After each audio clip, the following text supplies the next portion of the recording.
It's easy to make a small camera larger. You can rig it out with huge lenses, chunky monitors, and all sorts of accessories. People do this all the time. But when I'm shooting just for myself, or when I intentionally want to keep the camera low key, low profile, here is the simple setup I run around with. To use a term that I have a hard time saying slowly, but gets the point across oh so well, this is my Minimalist Red Komodo Rig. If you want to attach things to the camera, you're going to need to get a cage, and I've gone with the cage from Tilta. It is generally well made, it is fairly affordable at $100, and it has nice red accents in key points, which are for rosettes, which I'll get to in a little bit. I do use more than one accessory that works particularly with this cage.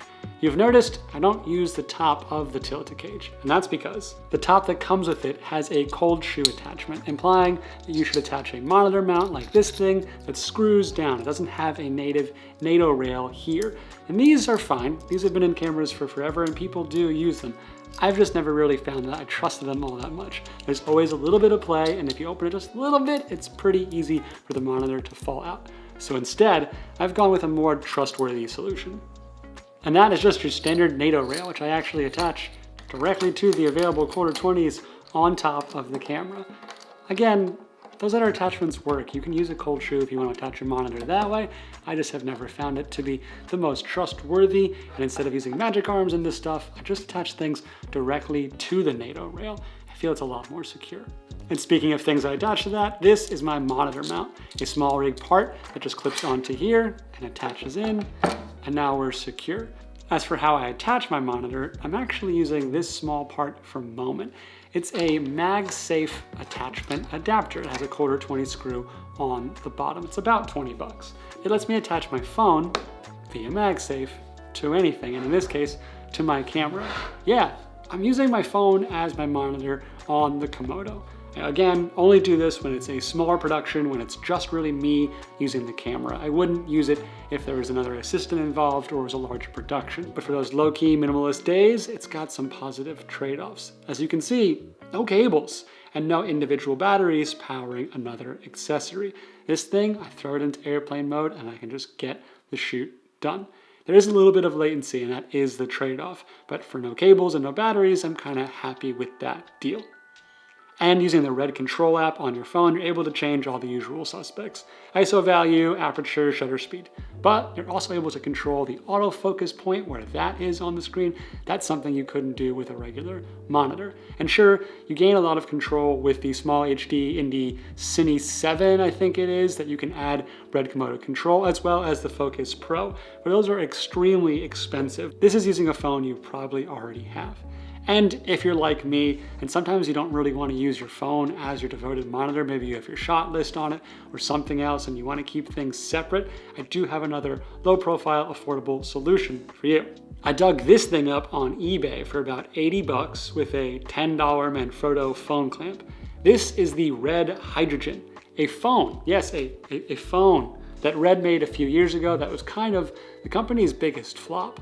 But it is a really, really good monitor. It's super bright, it has very good battery life, and again, it's about $80. I tend to offset it a little bit so it's centered on the camera, and now I have a pretty large monitor that I can run without batteries, without independent power. I have tested how long this thing lasts, and it gets between 6 and 8 hours of continuous video feed. The lag on this, I think, is a little bit worse than that of the iPhone. I'm not entirely sure why that is, but I did notice it to be so. But again, there are trade-offs when we're trying to make as low profile, as minimalist of a rig as possible. But what's more minimal? Definitely using the phone you already have. You can take this phone as a monitor solution one step further by adding the Komodo Link adapter. But it's a $400 accessory, so I don't really think it qualifies as a good minimalist option. However, it does decrease the latency by letting you run a cable directly from that link adapter, which mounts to the pins up here, directly to the phone. It's better, but it's $400. Speaking of all the things I mount to the cage, we're gonna attach something to that rosette finally, and that's this side handle, also from Tilta. I really like having a side handle, a committed place to put your hands. This camera is a box, which is great, but it's a little awkward to hold a box at times. Here, I can slide in my hand and now I have an obvious place.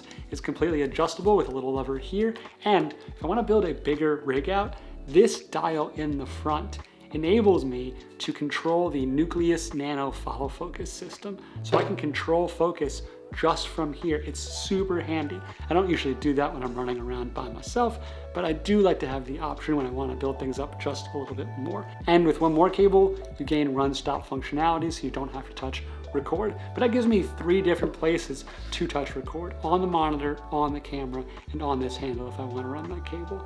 It's pretty functional, and again, a lot cheaper than the common red outrigger handle, which is $495. It's really cool. It's very cool looking. It's $495. This is under 200. This is under 200 bucks and has more functionality. I can extend it if I want with this lever. This thing moves out or moves back. It's super customizable. I really like that part of it. I like everything to be customizable, but never too involved. I don't want to spend too much time doing the customization. That's why this handle is a solution that has become pretty standard for any of my Red setups. The Red Komodo has a lot of power options, and this one's kind of up to you. If you have existing batteries of a different kind, such as V-mount, I understand why you want to use them, but in a minimalist setup, I go right towards the Red Volt BP batteries. These things are actually a little better than you might expect. Runtime wise, I get about 3 to 4 hours out of this pair of batteries. I did not get the red batteries just to stay brand loyal, but they do have a slightly larger capacity than the Canon batteries of the exact same size. If you want to get a third one of these to change it out so you can keep it super minimal and running, I would do that as well. You can hot swap these, which is another advantage. But I found that when I'm on these type of smaller half-day shoots, these get me through most of the day. And lastly, the Sigma 18 to 35 EF mount on the included in the Komodo box EF to RF adapter. This lens is my go-to. I use it all the time, and there are smaller lenses you can put on here. The 18 to 35 though is a really nice zoom range, and you don't need to swap lenses to get different looks. To me, that's more in favor of a minimalist setup. Sure, you could say you should get a single fixed 24 or 35 millimeter lens, but that just restricts you a little too far. I don't think having a half-size lens here makes this any bit more discreet, and it just generally makes it less useful. The goal of the minimalist approach to this setup is to be able to get the most out of one setup and not need to change things or bring more things. This cuts down weight in my bag by not having an 18 and a 35 that are both f1.8. It saves time when I'm not swapping lenses between those two focal lengths, which would be pretty common for me to use on a daily basis. As for this lens itself, I've done a number of videos on the Sigma 18 to 35 and why it is still a trusted workhorse at like 750 bucks it is, somewhere around now. If you're watching this channel long enough, I've made videos on it. I have another one coming out on this same lens next week, just with this exact setup to show how effective this pair can really be. So maybe subscribe. It may seem like this is a big camera setup to call minimalist, but it all breaks down really easily into a small half of my general camera backpack. I really do like building stuff, so thanks for checking out this video. If you have any ideas or tips on how to make this even more minimal and maybe even more functional, let me know in the comments. But again, thanks for watching this video, and until next time, I'm off walking.